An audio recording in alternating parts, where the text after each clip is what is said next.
हमें सोचना चाहिए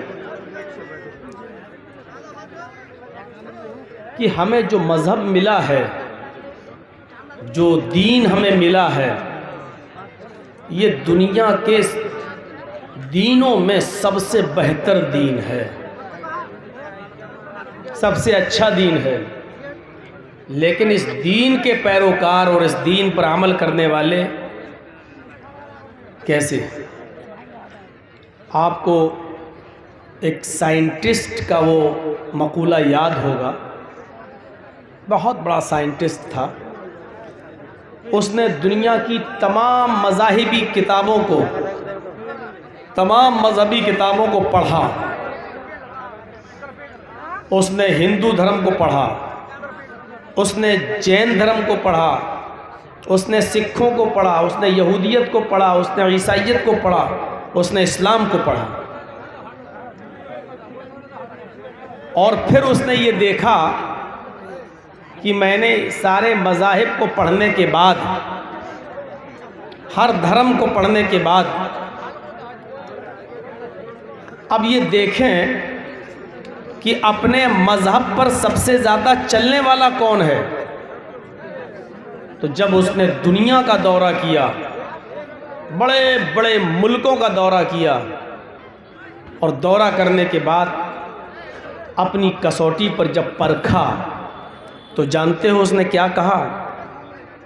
उसने कहा कि जब हमने किताबें पढ़ी, जब हमने मज़हब का मुताला किया और सारे धर्म को, सारे मज़हब को जो हमने पढ़ा, तो हमको सबसे अच्छा मज़हब, सबसे अच्छा दीन, सबसे अच्छा धर्म इस्लाम नज़र आया। सारे मज़ाहिब की तालीमात में सबसे अच्छी तालीमात इस्लाम की हमको नज़र आई। लेकिन जब हमने दौरा करके दुनिया में देखा, तो हमें दुनिया की सबसे बदतरीन और नालायक कौम, सबसे ज़्यादा मुसलमान नज़र आई। उस साइंटिस्ट ने ये कहा। अगर आज वो साइंटिस्ट होता और आपके जलसे में बैठा होता और वो मगरिब से लेकर अब तक सारे उलमा की तकरीर सुनता, और उसके बाद रात के 1:30 बजे और 1:45 बजे ये हंगामा देखता, तो आज वो यही कहता कि मुझे जीती जागती तस्वीर यही मिल गई। कुरान और हदीस की तालीम सबसे बेहतर, सबसे अच्छी, लेकिन उसके मानने वाले सबसे बदतर और सबसे बेकार और सबसे ज़्यादा नालायक, जो एक ही जलसे में, जो अभी ख़त्म भी नहीं होने पाया, और अपनी नालायकी का सबूत यही दे रहे हैं। अल्लाह के नबी सल्लल्लाहु अलैहि वसल्लम जब तकरीर किया करते थे, अल्लाह की कसम, हदीस की किताबें आप पढ़िए, जब आप लोगों को नसीहतें किया करते थे, तो सहाबा किराम अपने सरों पर बैठी हुई मक्खी भी नहीं उड़ाते थे। हाथ का पंखा हुआ करता था, हैंड फैन, वो रखा रहता था, पसीना टपकता था, लेकिन कोई शख्स अपने हाथ से पंखा उठाकर उससे हवा नहीं करता था, क्योंकि अल्लाह के रसूल दर्स दे रहे हैं, नसीहत कर रहे हैं, वाज कर रहे हैं, तकरीर कर रहे हैं। इतने अदब के साथ सुनते थे। कहाँ चली गई वो सब मिसालें? कहाँ चला गया वो सब अमल? गौर करना चाहिए हमें अपनी ज़िंदगी पर। वो इस्लाम जिसको आज बदनाम करने की एड़ी से लेकर चोटी तक जोर लगाया जा रहा है, इस्लाम की खूबियों को बयान करने के लिए न कोई मीडिया है, न कोई प्लेटफॉर्म है, लेकिन उसकी कमियों को बयान करने के लिए आपको एक से एक बढ़कर चैनल आपको दिखाई देंगे।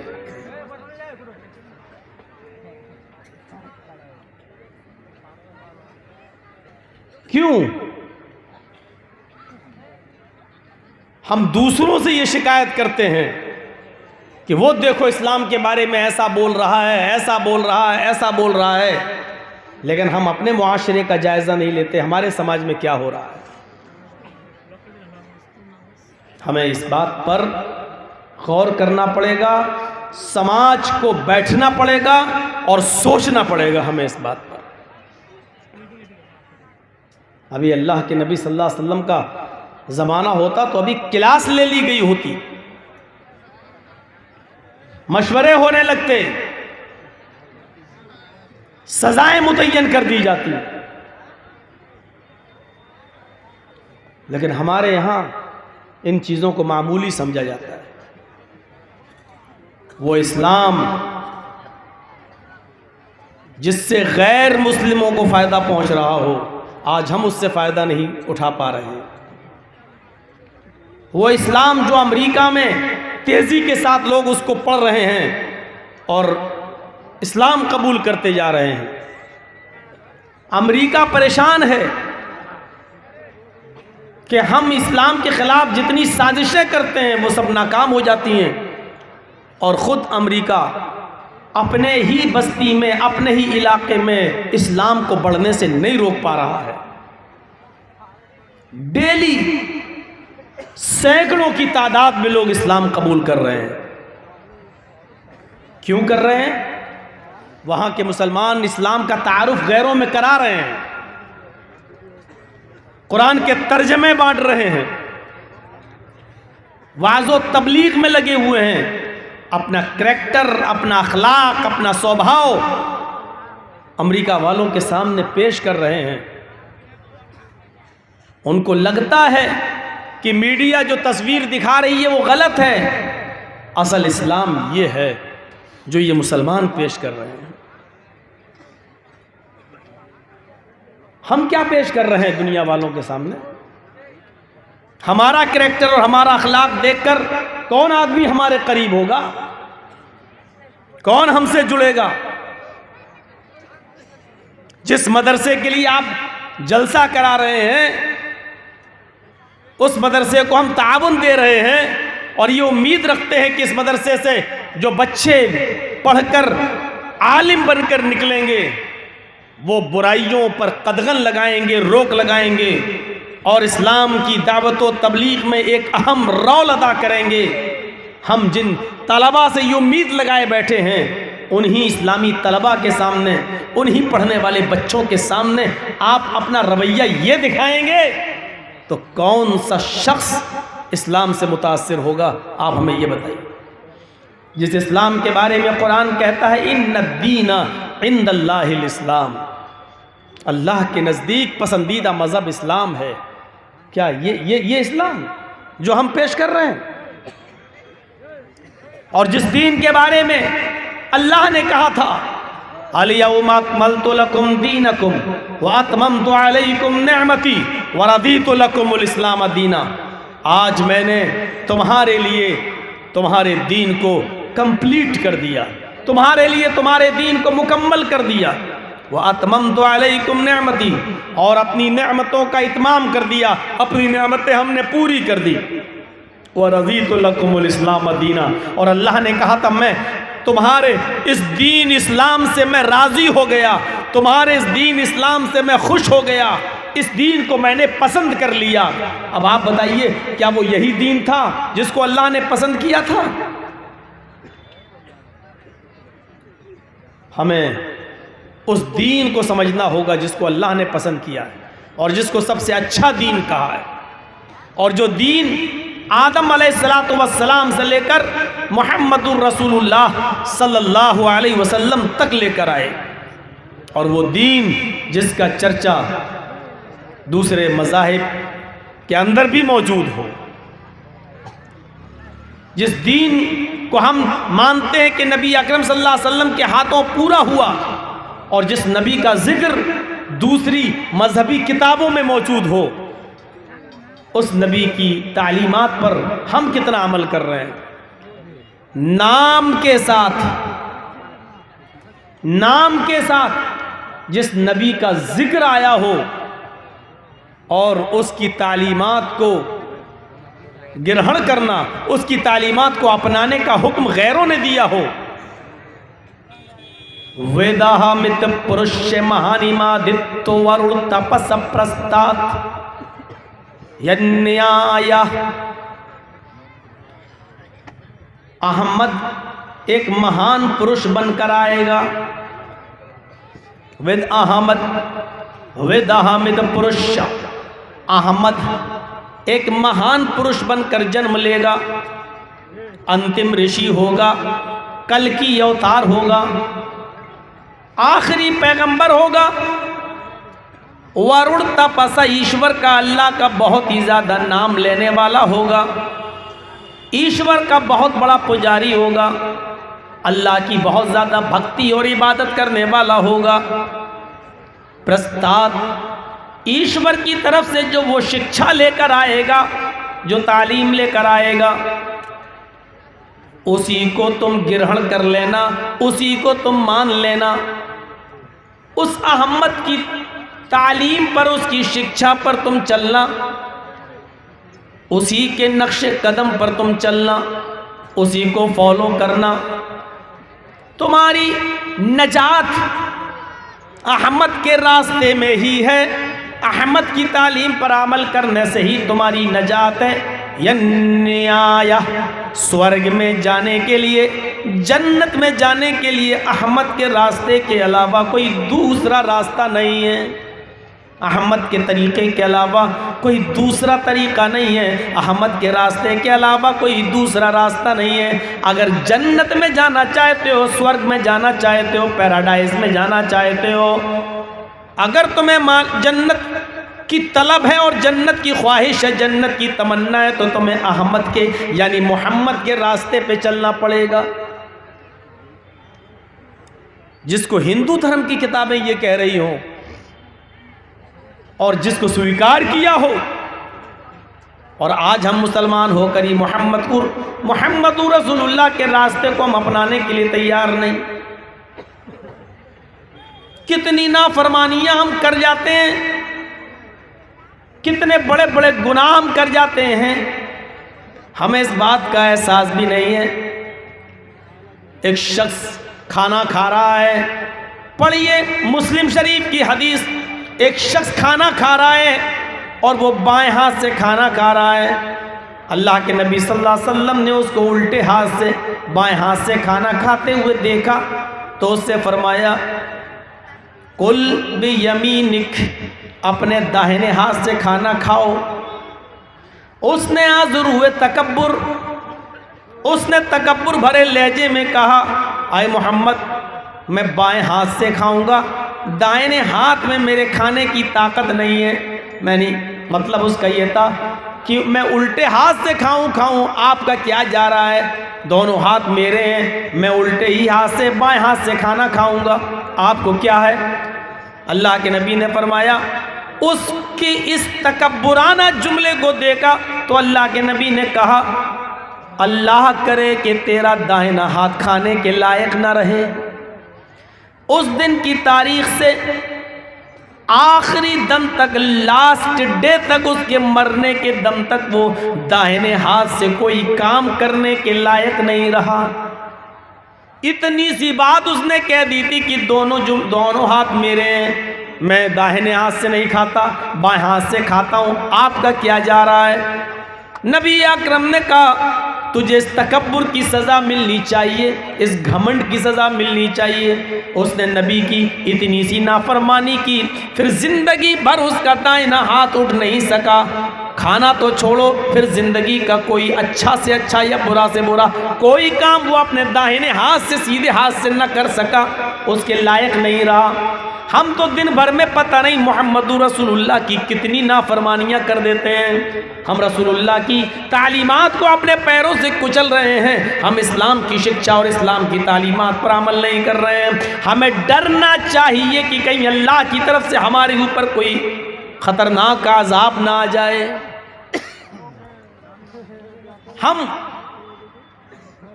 ज़रा दूसरी तरफ भी नज़र डाल के देखें। एक तरफ हमारे बहुत से मुसलमान भाई आजमाइशों में मुब्तला हैं। आप त्रिपुरा के हालात पे नज़र डालिए, हमारी इबादत गाहें जलाई जा रही हैं। आप त्रिपुरा के हालात में नज़र डालिए, हमारी मुक़द्दस किताब जिस पर हम ईमान लाए हैं कुरान करीम को जलाया जा रहा है। और यहाँ एक हम मुसलमान हैं जो हम मैच देखने में मसरूफ़ हैं। वर्ल्ड कप कौन जीतता है, सेमीफाइनल में कौन पहुंचा हुआ है, किस टीम ने कितने रन बनाए हैं, हम तसव्वुर करें कि हम खड़े कहाँ हैं। हम अपने दिमाग पर ज़रा जोर लगा कर देखें, जो हालात त्रिपुरा पे गुजरे हैं कल हमारे ऊपर भी गुजर सकते हैं, क्योंकि ये मंसूबे बड़े बड़े ऐवानों में बैठकर हल होते हैं, प्लानिंग होती है। सियासत कैसे की जाए, बिहार की कुर्सी कैसे संभाली जाए, आसाम की कुर्सी कैसे हासिल हो। जो गेम आपके बिहार में खेला गया है वही गेम मेरे भाइयों अब यूपी में खेलने की कोशिश की जा रही है। उत्तर प्रदेश में भी चुनाव करीब है। किस तरीके से मुसलमानों को आपस में लड़ाया जाए, मुसलमानों को बांटा जाए, हिंदू मुस्लिम की राजनीति की जाए, हमारे खिलाफ मंसूबे हो रहे हैं, हमें आपस में लड़ाने की प्लानिंग हो रही है। ज़रा तसव्वुर कीजिए कि किस तरीके से आज गैर मुस्लिमों की यूनिवर्सिटियों में मुसलमान लड़कों को आरक्षण नहीं मिल रहा है, रिजर्वेशन नहीं है, उनको पढ़ने की इजाज़त नहीं है, लेकिन मुस्लिम लड़कियों के लिए रिजर्वेशन दिया जा रहा है। अक़लियत का नाम देकर मुस्लिम लड़कियों को ये कहा जा रहा है कि तुम एडमिशन ले सकती हो, और मुस्लिम कॉलेज और कॉलेजेस में पढ़ने वाले लड़कों से ये कहा जा रहा है कि तुम मुस्लिम लड़कियों को अपने प्यार, अपने लव, अपने प्यार के चंगुल में उनको फंसाओ, उनको लाओ, फिर उनसे कोर्ट मैरिज करो, शादियां करो, और एक दो बच्चे पैदा करके उनको तलाक दे दो, ताकि उनके वतन से, उनके पेट से हमारी तादाद बढ़ जाए, और फिर उनको तलाक देकर छोड़ दो, न वो अपने घर की रहें न यहाँ की रहें। ये मंसूबे हो रहे हैं, ये प्लानिंग बनाई जा रही है, लेकिन हम अभी तक इस्लाम के मिजाज को नहीं समझ पा रहे हैं, और गैर मुस्लिमों की साजिशों को आज हम समझने के लिए तैयार नहीं हैं। हम खुद इस्लाम से दूर भागे जा रहे हैं, हम इस्लाम की तालीमात से भागे भागे फिर रहे हैं। नहीं साहब, हमारी लड़की तो पढ़ेगी वही। कितना अच्छा काम किया जा रहा है, मुस्लिम लड़कियों को कॉलेज में पढ़ने के लिए जगह मिल रही है, यूनिवर्सिटी में। इसके पीछे साजिश क्या है, उस साजिश को हम नहीं समझ पा रहे हैं, नहीं समझेंगे। माशाल्लाह, ये सरकार बहुत अच्छा काम कर रही है। देखिए कितना अच्छा, हमारी मुस्लिम लड़कियों को इतना रिजर्वेशन दिया है, लड़कों को क्यों नहीं दिया जा रहा है? हमारी लड़कियां MBBS में आ रही हैं, BUMS में आ रही हैं, PhD में आ रही हैं, उनको कॉलेज में लिया जा रहा है, लेकिन लड़कों को रिजेक्ट कर दिया जा रहा है। इसके पीछे साजिश क्या है, ये हमारी समझ में नहीं आ रहा है। इसके पीछे की साजिश देखना है तो नागपुर में बने हुए हेडक्वार्टर से सीखिए, और वहाँ से वहाँ की प्लानिंग वहाँ होती है, और वहाँ प्लानिंग के ऊपर आपका केंद्र, आपकी सरकार और दिल्ली में बैठी हुई सरकार नागपुर हेडक्वार्टर के मशवरे पर अमल करती है, लेकिन इस साजिश को हम नहीं समझ पाते। हम इसी में पड़े हुए हैं कि हमारी बात कौन कर रहा है। हम ये नहीं समझ पा रहे हैं कि हमारा छोटा नुकसान किस में है और बड़ा नुकसान किस में है। हमारी अकल में ये बात नहीं आ रही है, हम समझने के लिए तैयार नहीं हैं। हम ये भी नहीं समझ पा रहे हैं कि बड़े नुकसान से हम अपने आप को बचाएं तो कैसे बचाएं। दो चीजें जब हमारे सामने हो, और एक तरफ ये हो कि नुकसान दोनों में हो, हमारा फायदा किसी में ना हो, तो वहां यह देखा जाता है कि कम नुकसान उठाना पड़े और बड़े नुकसान से हम अपने आप को बचा लें। लेकिन इतनी भी समझ आज हमारे अंदर नहीं रही कि हम अपने आप को बड़े नुकसान से बचाएं या छोटे नुकसान से बचाएं। आपसे अगर ये कह दिया जाए कि आपकी बीवी को जो डिलीवरी हो रही है, बच्चा पैदा हो रहा है, अब मां या बच्चे में से, आपकी बीवी या आपके बेटे में से मैं किसी एक को बचा सकता हूं, तो आप उस मौके पर क्या करेंगे? नुकसान दोनों सूरतों में है, तो ऐसे मौके पर आपको डिसीज़न लेना पड़ेगा, फैसला लेना पड़ेगा। और वहाँ फैसला आपका ये होना चाहिए कि माँ यानी बीवी को बचा लो, बच्चे की माँ को बचा लो। अगर बच्चा जा रहा है तो जाने दो। इस मौके पर भी हम ये फैसला नहीं कर पा रहे हैं कि हमें डिसीज़न क्या लेना चाहिए। मैंने इशारों में बहुत कुछ कह दिया है।